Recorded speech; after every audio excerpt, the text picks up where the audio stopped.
Situasi Manchester United saat ini bisa dibilang emang lagi nggak baik-baik saja. Hal itu lantaran rentetan hasil buruk plus permasalahan internal dan masalah ego masih menjadi PR besar yang mesti segera diselesaikan. Nah, kendati di EPL, MU ini masih membapuk, tapi sejatinya itu tidak boleh terjadi lagi jika main di Liga Champions. Sebab mereka sudah kalah sekali saat melawan Munchen. Dan di laga melawan Galatasaray jelas hukumnya wajib untuk menang apalagi main di kandang sendiri. Namun perlu diketahui juga kalau Galatasaray juga bukan lawan sembarangan, di mana raksasa Turki itu diisi nama-nama yang cukup mentereng di level teratas sepak bola Eropa. Sesuatu yang pada akhirnya membuat Erik ten Hag didesak untuk mengambil keputusan sebijak mungkin soal pemilihan pemain. Hal yang kemudian didukung oleh statement dari Rafael Varane yang seolah menyindir keras Marcus Rashford.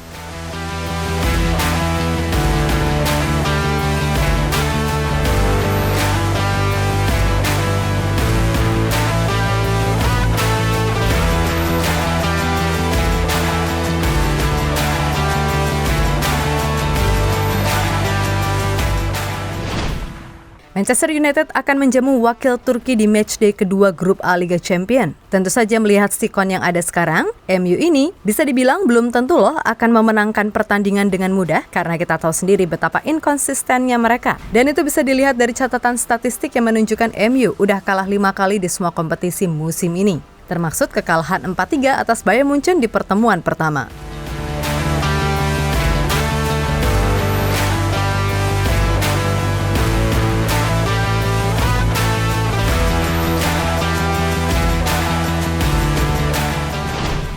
Nah, salah satu masalah MU ini kan sebenarnya semua orang udah tahu, yaitu keberadaan Rashford dan Bruno, di mana kini banyak sepakat kalau keduanya main justru akan menghambat sistem yang ada, apalagi Rashford.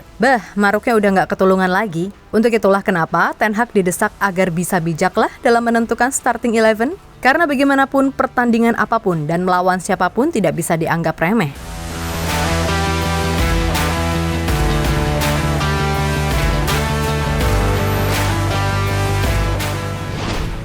Lebih lanjut, apa yang menjadi keinginan fans? Sejatinya juga dirasakan betul oleh Rafael Varane, di mana ia bahkan berani loh mengeluarkan statement yang berbau sarkas, tepat di samping Erik ten Hag. Yap, Varane, dengan satir menyindir lemahnya finishing dari timnya. Hal itu lantaran masih ada pemain yang menurutnya masih kurang mengerti arti bermain sebagai tim. Untuk itu, Varane berharap kalau MU mau melaju jauh di UCL musim ini, paling tidak tim bisa menyatu dan kompak semasa ia main di Real Madrid dulu. Dimana ketika itu meskipun Ronaldo adalah bintang utamanya, tapi CR7 bisa loh menyatukan visi misi sehingga terciptalah momen hat-trick juara UCL yang bersejarah itu. Saya pikir kami sebenarnya memiliki kualitas dalam skuad untuk memenangkan kompetisi ini. Tapi jelas masih banyak yang mesti diperbaiki. Saya pikir apa yang bisa kami tingkatkan adalah menjadi lebih efisien di depan gawang dan bekerja sama. Dengan jumlah peluang yang sangat sedikit, kami juga sering terlalu mudah kebobolan. Dan kami perlu menciptakan banyak peluang untuk mencetak gol. Itulah realitas di tingkat atas. Intinya, Anda harus efisien untuk memenangkan trofi besar. Ucap Varane dalam konferensi pers.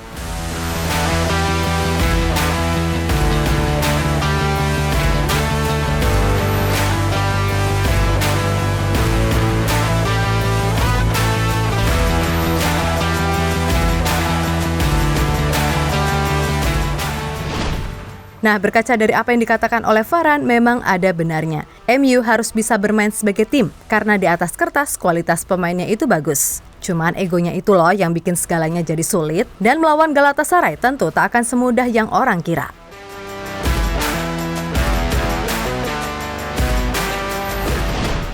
Ya, walaupun di matchday pertama mereka ditahan imbang oleh FC Copenhagen, Galatasaray ini sejatinya masih dianggap sebagai klub yang bakal memberikan kejutan di Liga Champions musim ini, terutama jika dilihat dari materi pemain yang dimiliki. Tentu saja, hanya sekedar menjadi juara Liga Turki tanpa bisa berbicara banyak di UCL bukanlah apa-apa. Yap, secara kedalaman skuad, tim berjuluk Cimbom Aslan itu punya nama-nama beken dari sektor belakang hingga depan. Mulai dari kiper ada sang veteran Fernando Muslera, lalu di barisan bek ada nama-nama macam Angelino sampai Davinson Sanchez. Kemudian di tengah ada Karim Demirbay, Sergio Oliveira, Lucas Torreira, hingga Tanguy Ndombele. Dan di lini serang, mereka punya Dries Martins, Wilfried Zaha, Hakim Ziyech, sampai sang bomber andalan Mauro Icardi.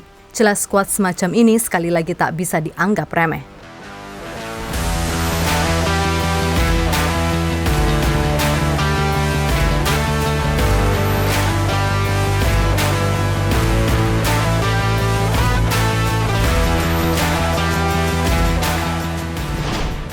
Lebih lanjut, selain punya kedalaman skuad yang cukup oke, Galatasaray juga diketahui punya gaya main yang begitu Spartan, tapi ofensif dengan pola 4-2-3-1. Sang pelatih, Okan Buruk, sangat memprioritaskan aspek penguasaan bola, dan formasi itu bisa berubah jadi 2-3-5 saat tim sedang menguasai bola. Menumpuk pemain depan tentunya akan memberikan tambahan opsi umpan di lini bertahan lawan. Hal itu jelas terasa tak terlalu sulit mengingat kualitas pemain yang dimiliki. Dan itu terbukti loh, sejauh ini Galatasaray belum terkalahkan di Liga Turki, di mana dari 7 pertandingan, mereka meraih 6 kemenangan dan 1 kali hasil imbang. Selain itu, penyerang andalan mereka Mauro Icardi juga sangat gacor. Dari 12 pertandingan di semua kompetisi, pemain asal Argentina itu telah mengemas 10 gol. Itu artinya rata-rata Icardi bisa rutin mencetak 1 gol per laga. Ya emang sih Icardi ini terdampar di Turki bukan karena dia jelek, tapi tahu sendirilah ya, gara-gara kerempongan istrinya yang bikin Icardi sering bermasalah di tim-tim sebelumnya.